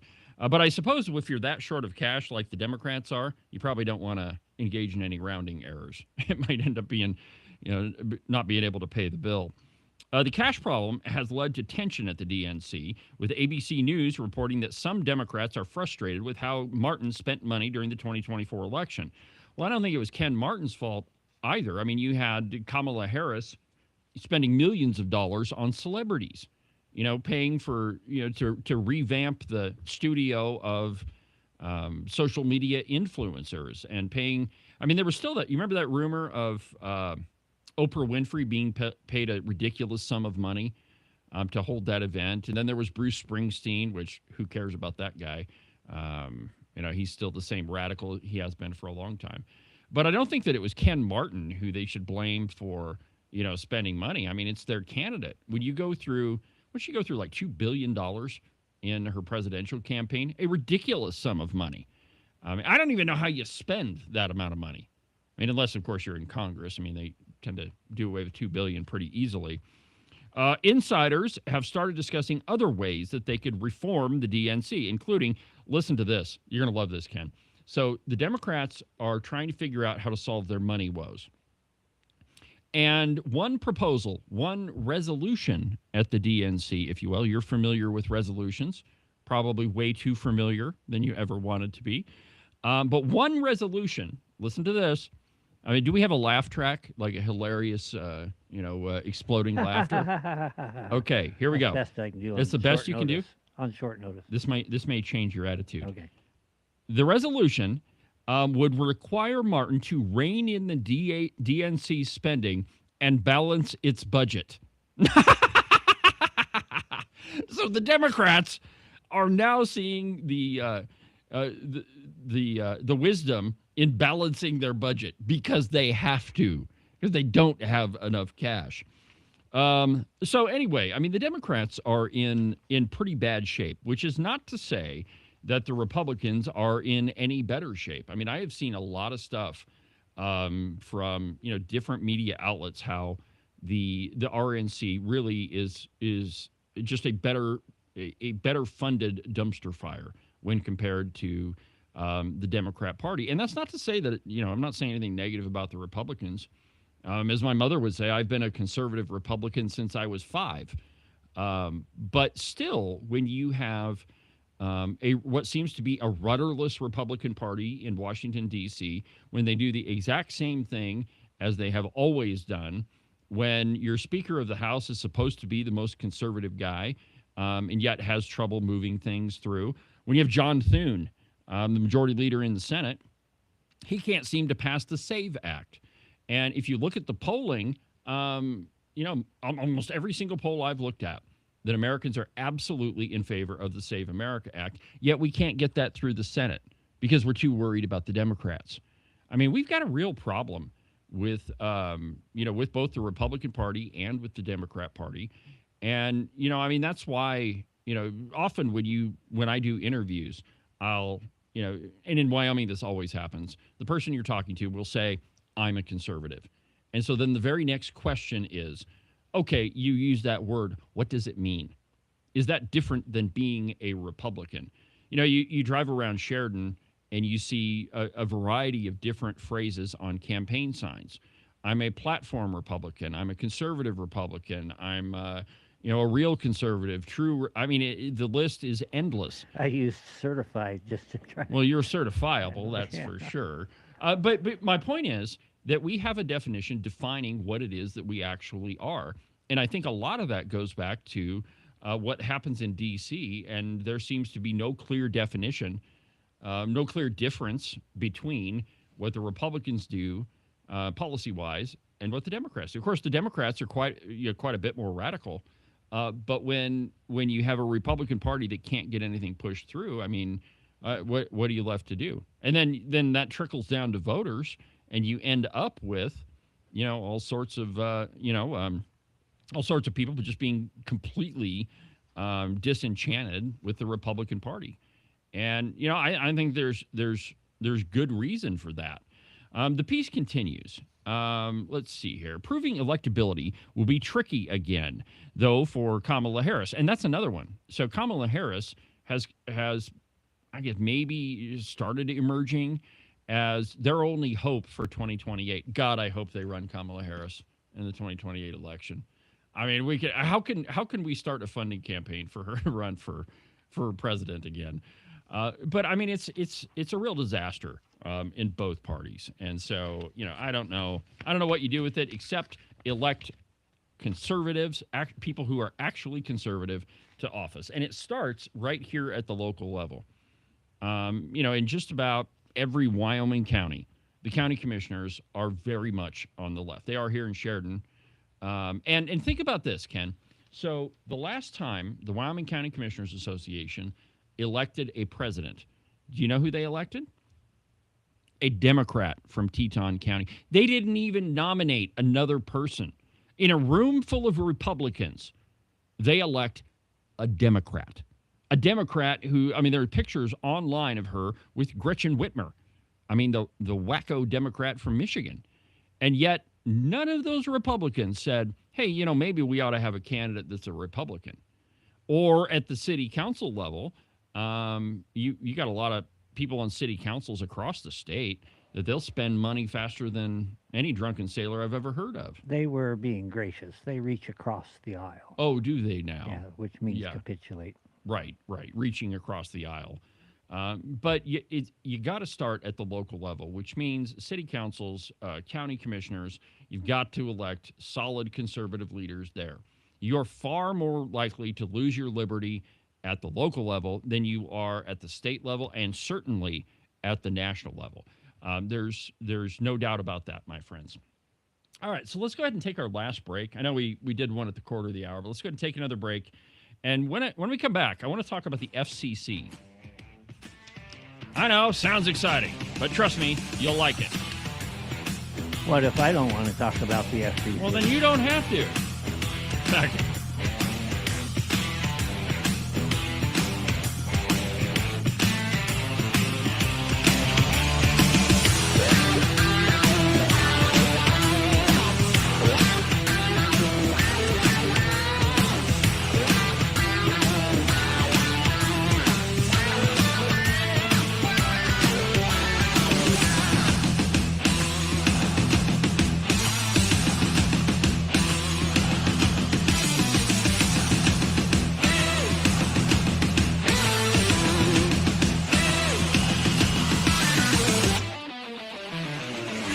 Are you tired of all the meaningless political drivel floating around right now? Endless commentary that really doesn't have anything backing it up? Do you long for the days of true investigative journalism coming from an authoritative source who really doesn't care how popular and apparently good-looking a politician is?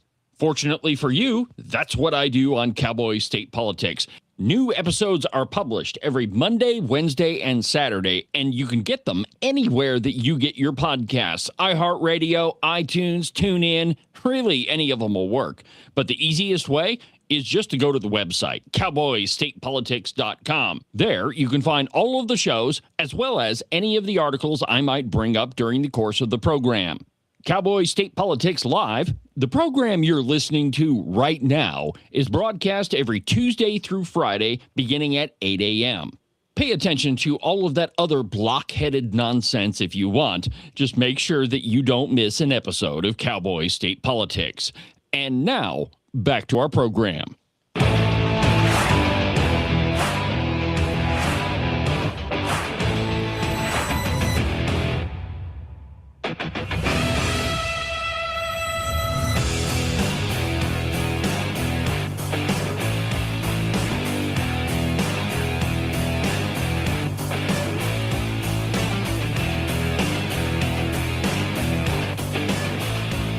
Welcome back to the program, Cowboy State Politics Live. I'm David Iverson, documented to be almost always right 99% of the time. A record that the mainstream Wyoming press just can't even bring themselves to try. I mean, when you write headlines that there's bullcrap in the headline, I mean, you can't even begin to think about having a record like that. What those numbers don't show is that critical defection. You know, was that really a serious mistake?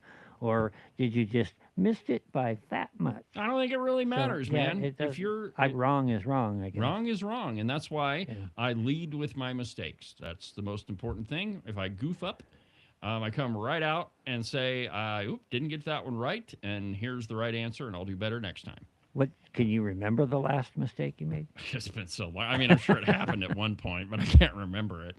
Well, I can. Oh, I'm sure. I'm sure you have a list at home. Aha! He made another one. All right, my friends. There has been a lot of talk in the media about the FCC, and this is coming from the Trump administration. The FCC investigating not so conservative news outlets. I am absolutely not in favor of that, and neither is a prominent guy in the media.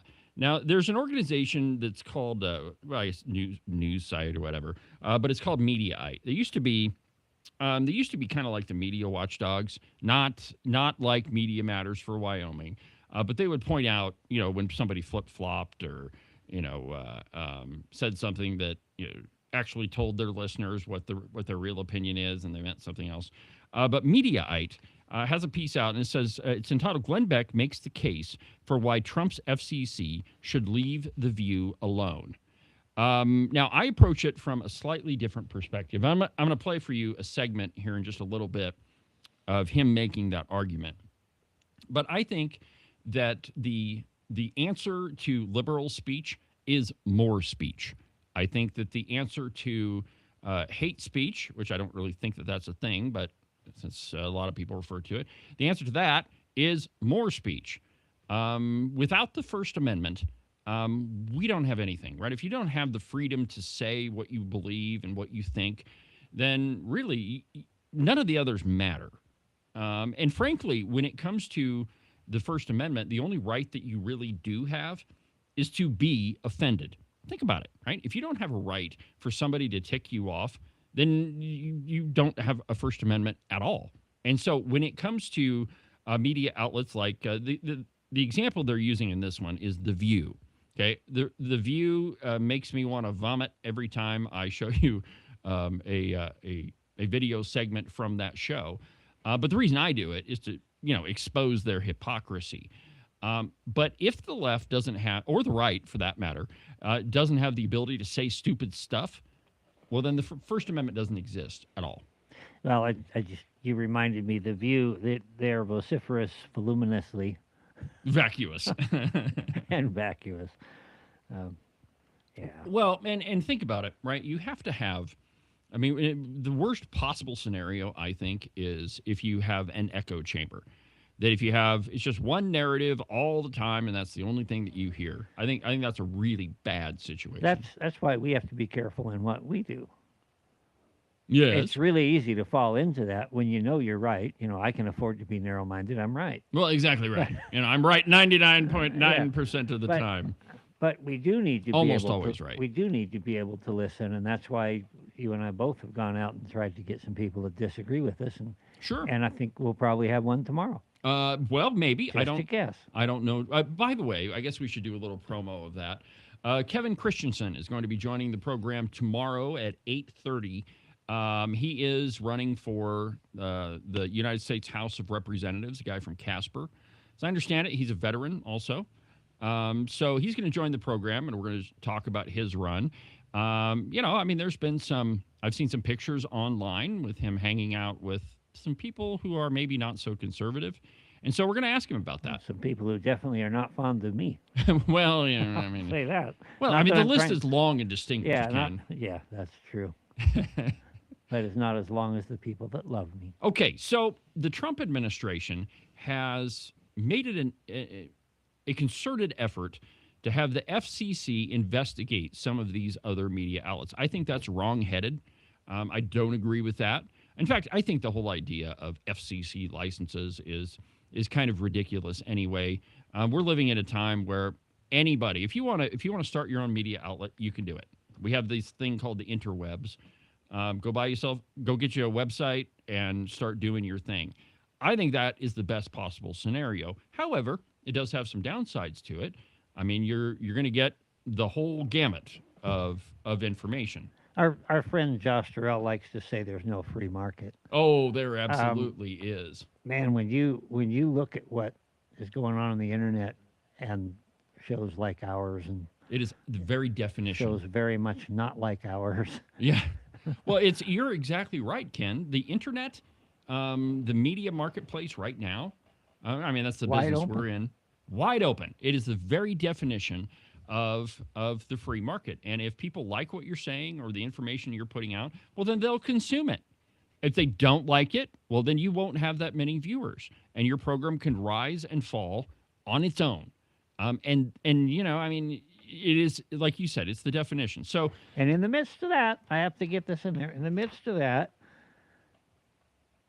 PBS would die without money, without our money. Yeah, that's a great example. It really is ridiculous when things are just as wide open as they are, and if you have any decent content, you can find an audience, and if you don't, you shouldn't have an audience. Well, and the truth is there is an audience for every type of content. If you don't believe me, just go to your podcast app and search for some ridiculous topic, and you will find a podcast about it. They put TV on, or they put bowling on TV. There's an audience for anything. Well, sometimes I like to watch golf, but golf is kind of boring to watch on TV sometimes.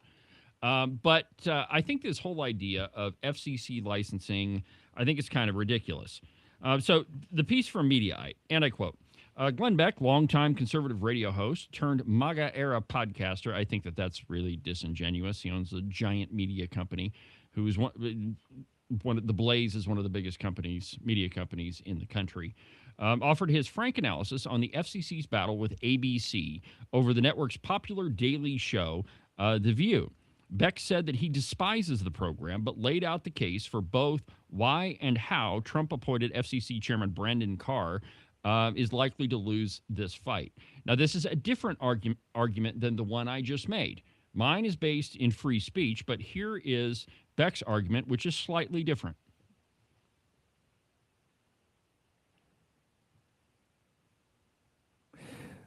Let me back up and tell you why you're supposed to have both sides on. It's not because of news. It is because this was one wise decision the government made. Remember, this is only for public airwaves. This is not cable or internet. This is only for shows that are on public television, the channels, and also radio. The reason why they knew if a show, let's say Friends was still on, and Friends was really popular, and they decided we're in New York City, and at the Central Perk, it would be cool if Mom Donnie was always kind of at the Central Perk. And so, every couple of weeks, Mom Donnie would be on, and it would be written so he's a very funny and likable character. They knew that if you were using public airwaves and you were writing them into entertainment shows, or you were having them in entertainment shows, you could sway the public's opinion because you could craft that and you could make people like that person. And it would be unfair to the other candidates because Friends would not be making the other candidate into a likable person. And so they said, only news shows get this exemption. If you're an entertainment show, you have to have both sides on, which the effect was no one had guests politics on because they didn't want to have to do both sides. And so it was chilling, yes, but the other was to let them take one side. They wouldn't be for this if conservatives were really good at entertainment shows and we could write characters on our side into lovable people and just make them funny and mainstream them that way. That's what the left does. They mainstream people all the time because they're good at writing and producing, et cetera, et cetera. That's what that law was for. The FCC is right to investigate the balance and ask, what is this show? If this show, The View, is mainly daily news, ABC should win this battle. Oh, can you hear my soul dying? Oh. ABC should win this battle. If it is 60% or more entertainment, ABC should lose this battle. Giving ABC the benefit of the doubt, which I wouldn't accept as an example in this monologue, from the clips that I've seen, that looks like a news show. Okay, so his argument is based on, one based in current law, right? That the current law says if you're a news show, if you cover current events, then you're exempt from any of this fairness thing. And this goes kind of touches what used to be known as the fairness doctrine.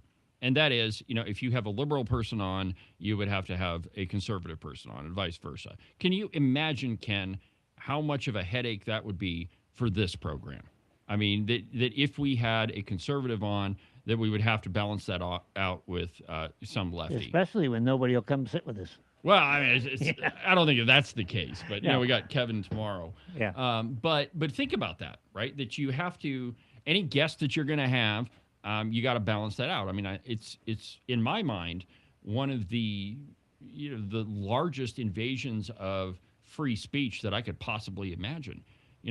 My program, this program, it's I'm a conservative. It's a conservative talk show, and that's the storyline through the whole thing. If I were to be forced to give airtime to a Democrat, well, then, I mean, like you heard Beck say, a lot of shows just didn't even have guests anymore. It's chilling, yeah. It's very chilling. But his argument is based in current law, that if you're a news program, well, then you're exempt from this whole fairness thing. And if you're not a news program, like if you're, Jimmy Kimmel or or whatever, then you have to have it balanced. And So, tell me what show is strictly a news program? well, so okay, so that goes back to the definition of what the FCC views as a news program, and essentially it is you cover current events. I mean that's basically Yeah, but in my mind, in the esoteric halls of the Ivory Tower, Tower, where Josh Durrell lives. Yeah, there would be just the facts, ma'am. Yeah, there are no programs, and like and that. there really aren't. And that's another thing. Let's use the open range record as an example. Like we've made a concerted effort to tell you, okay, we think this is opinion, we think this is news. If we're wrong, tell us, and we'll do better. But still, it is absolutely impossible for you to be entirely unbiased. Yeah, and part of the problem comes in with how do you decide what is newsworthy? To There one you go. person from one perspective, something is entirely newsworthy. You've done that with stories you've broken. Sure. And then the stories come out and they just don't really seem to go anywhere Sure. because a large percent of the population didn't see that as newsworthy. Well, and so I can tell you this, from the analytics on the open range record, we can publish a story, straight up news. Hey, here's what happened. Here's the people involved. Here's what they said. Here's what the other person said. Boom, done, out the door. And even though it might be a really, really, really important story, it doesn't get near the attention that if there's some, inflammatory thing, somebody said something, outrageous, or, we've got a big story about, Protect Wyoming being run by a Bernie Sanders supporter. Those are the ones that get all the hits. It's the whole clickbait idea. Not that we engage in that. There's that, and I'm in no way trying to insult anybody's audience, and especially our own. But I have people call me about various issues and say, I don't know what to think. Yeah. And I did, if you go back to Rush, when I first heard Rush, it wasn't that I needed to go hear Rush to tell me how to think, which is what most people would accuse me of. It was nice to go there and hear somebody who could clearly articulately express what I'm feeling, what Sure. I'm thinking. Yeah, exactly. And that right. was so refreshing to be able to hear that come out of there. But there is an element of society, unlike maybe those of us here in this room, that something comes up and they kind of need to hear. Well, they want to. They need to hear the arguments. It is a large percentage of people, Ken, that get their news from social media. Yeah. That's how they find out what's going on. Now, and I've noticed, since even during the legislative session, there has been a proliferation of anonymous accounts, and they've all got great names on them, like Wild and Protect Wyoming, and all. I mean, the names sound great, but it's very difficult to find out, who's behind it. Who is it exactly that's writing this? What is the information that they're putting out? Is it factual at all? Because of course, as we know, if everything that you see on the internet is true, so says Abraham Lincoln. But a large number of people get their information straight from social media, which in my mind, that underscores the need for credible journalism and honest journalism. Okay, so I mean, nobody can be entirely unbiased, and if somebody is claiming that, hey, it's all straight news, they're full of crap, because everything is biased. And if you want to get down to the word choice that people use, words mean things, and they have different connotations to them. I mean, that's the way that they, go after the Freedom Caucus all the time. Look at the word choice that they use. It's never, conservative Republican. It is right-wing conservative Republican. It is radical conservative Republican. Extreme. I mean, it's all in the word choice. And so, I think that I know that this audience is sophisticated enough that you can tell, what's true and what's not. Your BS-o-meter works pretty good. Because I try to shoot you straight on this program. And when it's opinion, you know about it, and when it's not, You know that too. Other news outlets, not so much. And, when we were in Jackson, I gave a little talk. I said, hey, do a little experiment on your own. Find one article, just one, that is critical of any of the liberal Republicans, the redcoats. Steve Harshman, Landon Brown, any of them. Pick any one of them and find an article that's critical of them coming from the cow pie.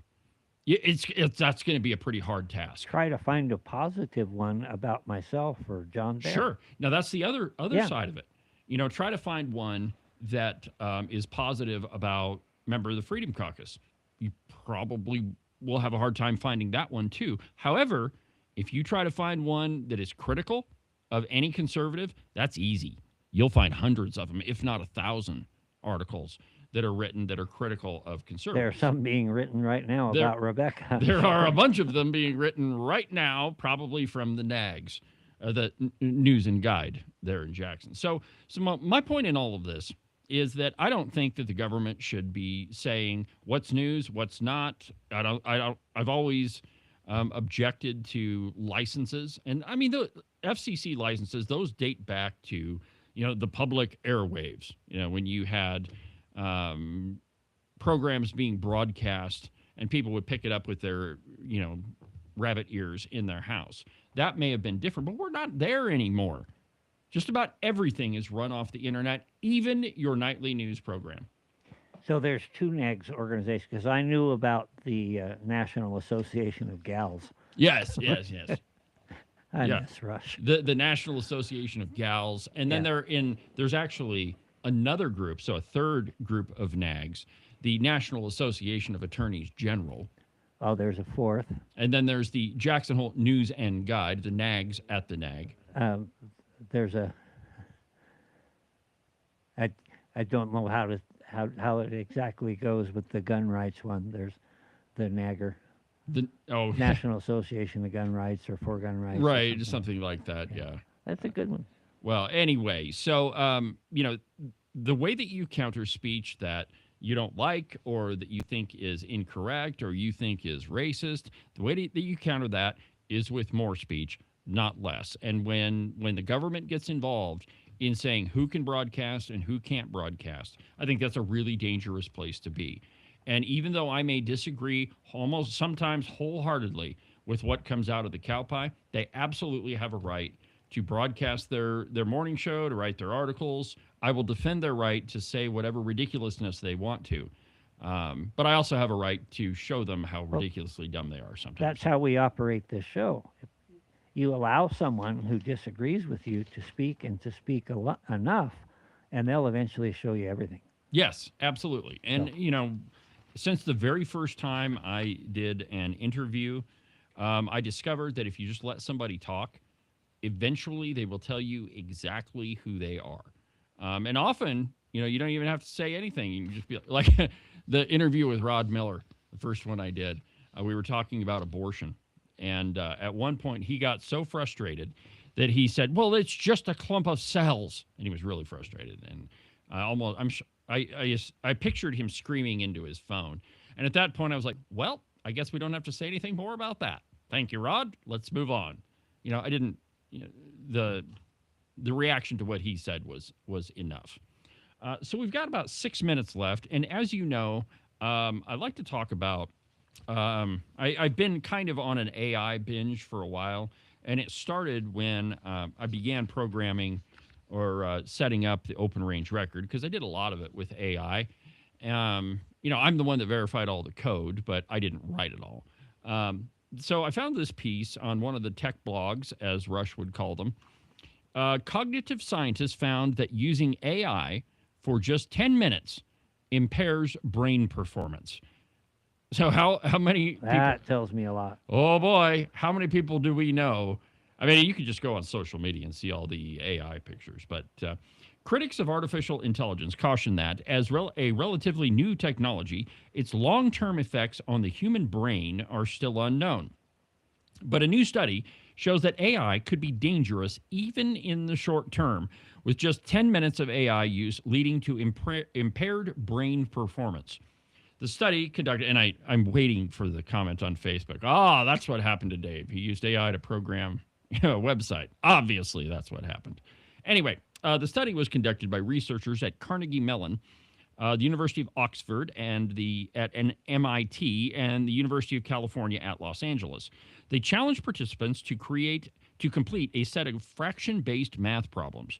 Half the group was tasked to solve the problems on their own, with the other half given access to an AI assistant powered by OpenAI's GPT-5 model, only to have that AI helper removed without warning for the test's final 3 problems. Though the AI-assisted test takers had a higher solve rate than the control group for most of the experiment, once the AI was removed, that number plummeted. Once both groups were operating independently, the AI-assisted group had a solve rate of approximately 20% lower than the control group. Additionally, the AI-assisted group had a much higher rate of simply skipping questions once their access to AI was removed, opting to abandon problems twice as often as the control group. So, in other words, once people lost the ability to cheat, that is, to have a computer solve their problems for them, they decided that it just wasn't worth even trying. Now, I know when I was in school, fractions were my nemesis. I had a really hard time learning how to deal with them.